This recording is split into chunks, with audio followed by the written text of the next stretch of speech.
morning. I'm Haman Adama, the ERNE Program Manager for Sudan. So I'm really happy to share with you the Sudan experience about the managing nutrition supply. So the presentation is divided into 4 parts. Firstly, we will show you the background of nutrition supply during the implementation of ERNE program. Then we will share with you some challenge encountered during the implementation of the program, and then also sharing some learning we get. And lastly, we will share some thinking about recommendation and how we will manage the current crisis in Sudan. So next slide, please. Yeah, about the nutrition supply arrangement in Sudan, the ERNE program were implemented in 15 health facilities across 8 localities in both West and South Kordofan state. So for the management of severe acute malnutrition, the RUHF and therapeutic milk were donated from UNICEF, which delivered to state level of Ministry of Health, and then the Ministry of Health organized the transport to locality level. So concern also during the implementation of the program, support the SMOH to deliver to health facility. For the management of moderate acute malnutrition, RUSF are provided through World Food Program to NGO directly through field level agreement. And during the ERNE program implementation, 3 field level agreements were signed between Concern and the World Food Program. Just clarification, during the first year of the program in 2020, the FLA were signed between World Food Program and Marif, who were the national NGO partner of Concern worldwide. Next slide, please. So as challenge encountered during the implementation of the program during the past 3 years, the main challenge were the stock out of RUSF pipeline. So we remained 3 main period of stock out. The first was the period of January to March 2021. This was with the, hello? Yeah, this was due to the delay in the execution of the FLA. And the second period of stock out was January to June 2022, also related to the non-availability of supply at the World Food Program level. And then also recently from the period of October 2022 up to today, there is no funding at the World Food Program, so there is no FLA ongoing. Another challenge that we encountered were the limited capacity of SMOH to transport RUHF from state level to health facility.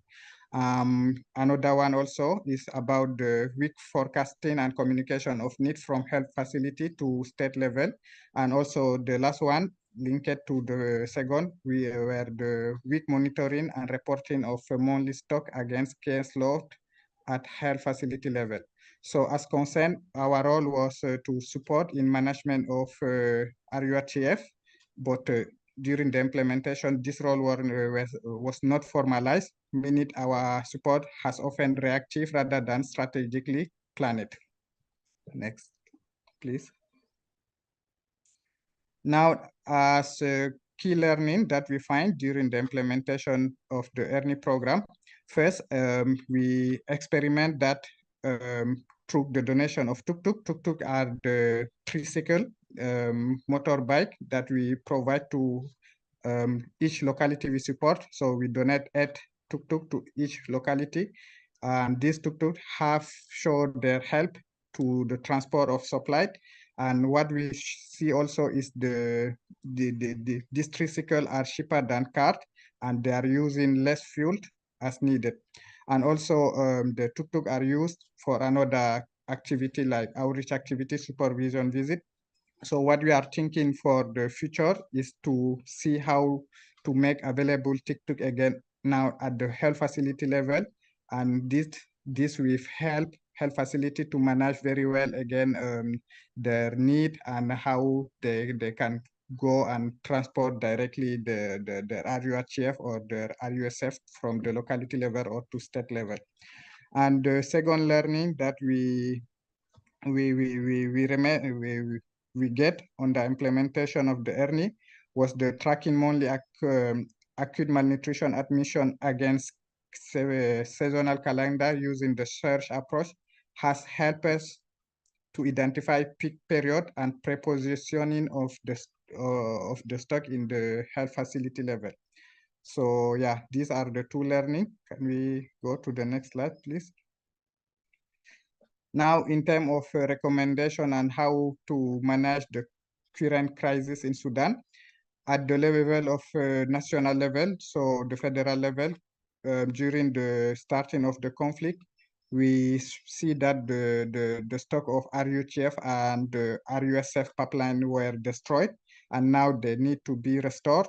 So we are thinking how to do this in this active conflict, and also how to manage the coming period of July to October that we know will be the peak caseload period, and with the current crisis will be potentially catastrophic. So also related to the challenge that we encountered, some recommendation that we are thinking. First, about the transport, we are thinking how to explore alternative transport option for last meal delivery to health facility. So our experience were on the tuk-tuk. Now we are thinking also to use some available means at the locality level like donkey, or also thinking about more innovative options like solar powered vehicle. So yeah, that are related to the transport. And then about the communication and forecasting of the requesting of the nutrition supply, we are thinking to strengthen the regular review and communication of stock and caseload at health facility level. So we are suggesting to formalize the system across all the partner by putting a systematic review meeting at every month, and just to sharing and discussing the need of nutrition, and also discussing the key achievement. Also, we are thinking to clarify and better formalize role and responsibility for RUHF management at the state level between MOH, UNICEF, and supporting NGO. And lastly, also about the RUSF challenge, we are thinking how to make advocacy at the level of World Food Program to see how to revise the supply system by FLA, by putting the organization of need and the management of RUSF at the level of the MOH. So this with the objective to align the management and responsibility with the UNICEF system for the RUHF. So thank you very much.